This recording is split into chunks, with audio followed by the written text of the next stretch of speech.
បាទសូមជម្រាបសួរខ្ញុំបាទឈ្មោះយ៉ងសុខនខ្ញុំជានាយកសាលាអន្តរជាតិសាណាចឹងនៅថ្ងៃនេះខ្ញុំសូមបង្ហាញអំពីកម្មវិធីសាលាអន្តរជាតិសាណាទៅដល់បងប្អូនអរគ្នា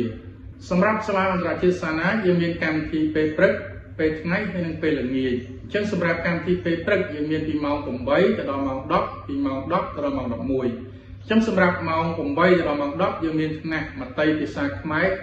មួយថ្នាក់ហើយយើងមានថ្នាក់ភាសាអង់គ្លេសទាំងអស់6ថ្នាក់ដែលយើងបើកនៅកម្រិតផ្សេងៗគ្នាចាប់ពីកម្រិត ABC រហូតដល់កម្រិតខ្ពស់10ដល់ម៉ោង11សាលាបានបើកបំពន់ភាសាខ្មែរអញ្ចឹងនៅក្នុងភាសាខ្មែរនោះវាមានកម្រិតផ្សេងៗគ្នាតាំងពីថ្នាក់ទី1រហូតដល់ថ្នាក់ទី6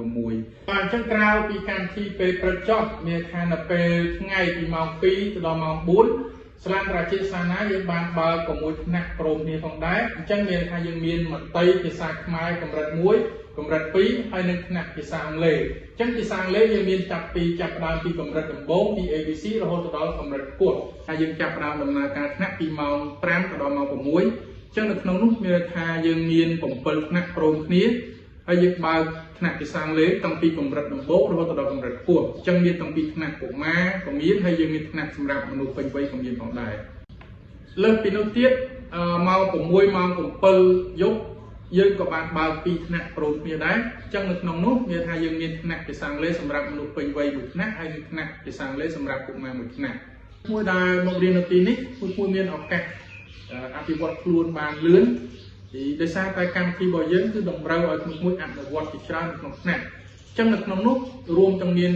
មួយអាចអនុវត្តជំនាញនៃការអានអញ្ចឹងធ្វើម៉េចឲ្យមួយអានឲ្យបានកាន់តែស្ទាត់ជំនាញហើយក្រៅពីការអានមួយអាចមានឱកាសនិយាយជាមួយដៃគូក៏ដូចជាលោកគ្រូអ្នកគ្រូក្នុងថ្នាក់ជាភាសាអង់គ្លេសដើម្បីយើងពង្រឹងនៃការនិយាយក៏ដូចជាការស្ដាប់របស់ពួកគាត់ទាំងអស់គ្នាជំនាញនៃការសរសេរអញ្ចឹងសម្រាប់ថ្នាក់តូចយើងឲ្យគាត់សរសេរតាមអានឲ្យបានញឹកញាប់ហើយសម្រាប់ថ្នាក់ភាសាអង់គ្លេសមនុស្សពេញវ័យមានថាយើងឲ្យគាត់ហាត់សរសេរជាអត្ថបទខ្លីៗមួយក៏មានឱកាសធ្វើការជាក្រុមដើម្បីសិក្សាស្រាវជ្រាវទៅលើប្រធានបទអីមួយហើយយកមកធ្វើបទបង្ហាញទៅដល់មិត្តរួមថ្នាក់របស់ពួកគាត់អញ្ចឹងនៅពេលដែលគាត់ធ្វើបទបង្ហាញទៅដល់មិត្តរួមថ្នាក់ទី1មានថាគាត់អាចមានជំនាញនៃការនិយាយទី2គាត់អាចបង្វឹកភាសាអង់គ្លេសរបស់គាត់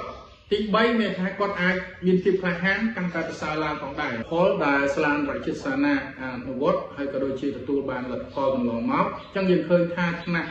ភាសាអង់គ្លេសសម្រាប់មនុស្សពេញវ័យអញ្ចឹងសិស្សមួយចំនួនគាត់អាចខ្លាយទៅជាគ្រូបង្រៀនភាសាអង់គ្លេសសម្រាប់ថ្នាក់កុមារហើយមួយចំនួនទៀតគាត់ក៏បន្តទៅរៀននៅសាកលវិទ្យាល័យហើយលើសពីនោះសិស្សផ្សេងៗក៏គាត់បានរីកចម្រើនភាសាអង់គ្លេសរបស់គាត់បាទសូមអរគុណហើយ